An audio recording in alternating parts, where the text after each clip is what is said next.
Thank you. Columbia University faculty have spoken on President Minouche Shafik's leadership, passing a vote of no confidence because of how they say she handled the pro-Palestinian protests on campus. The resolution reading in part, President Shafik's violation of the fundamental requirements of academic freedom and shared governance, and her unprecedented assault on students' rights warrants unequivocal and emphatic condemnation. Columbia student and president of the Students Supporting Israel, Yadegar, is with us now. Thank you for being here. Do you support this no confidence vote, and why? Thank you so much for having me. Look, the fact of the matter is that the university handled the situation with complete and utter fecklessness.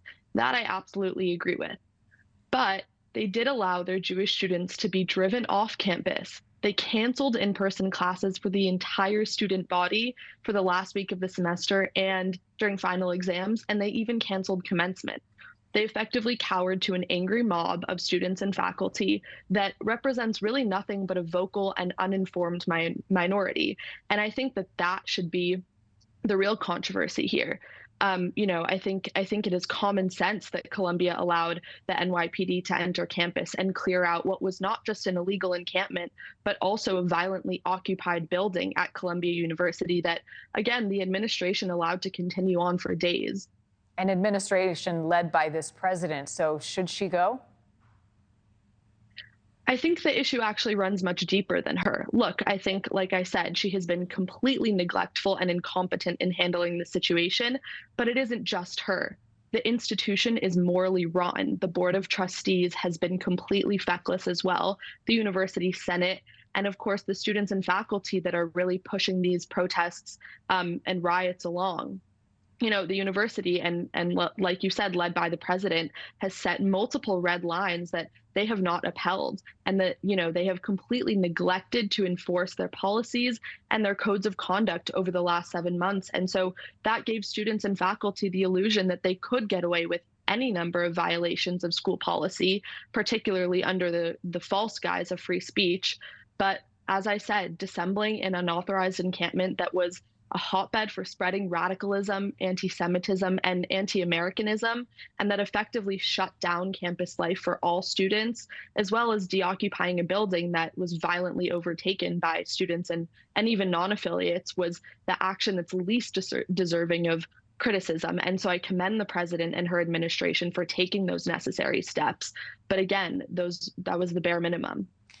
Do you have confidence that if something like this were to happen again, the school and the administration and the leadership at Columbia would handle it differently? Absolutely not.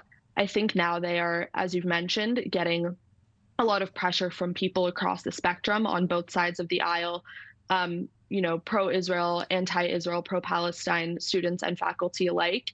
But the one thing that we can all agree on is that the Columbia administration is incompetent in handling this issue and in keeping its students safe. And does that incompetence have you reconsidering where you go to school? I actually am a junior, so I have 1 year left. And as frustrated as I am with the administration, I refuse, as a Jewish American student and as a first-generation American in particular, to be driven off of my own campus, the place that I worked so hard to get to, that my parents, as immigrants from Iran, worked so hard to get me to. And so I refuse to allow this mob of bigots to make me feel unsafe. That said, Columbia has failed to keep its Jewish students and non-Jewish students safe as well. This is no longer an issue that is just targeting the Jewish community. This is targeting, American college campuses and American society. But I don't think that we should cede our places in these universities, and I don't plan to. You're right. You worked hard to get there. You deserve to be there. Finally, Eden, how do you respond to those who say the protests are anti-Zionist and not anti-Semitic?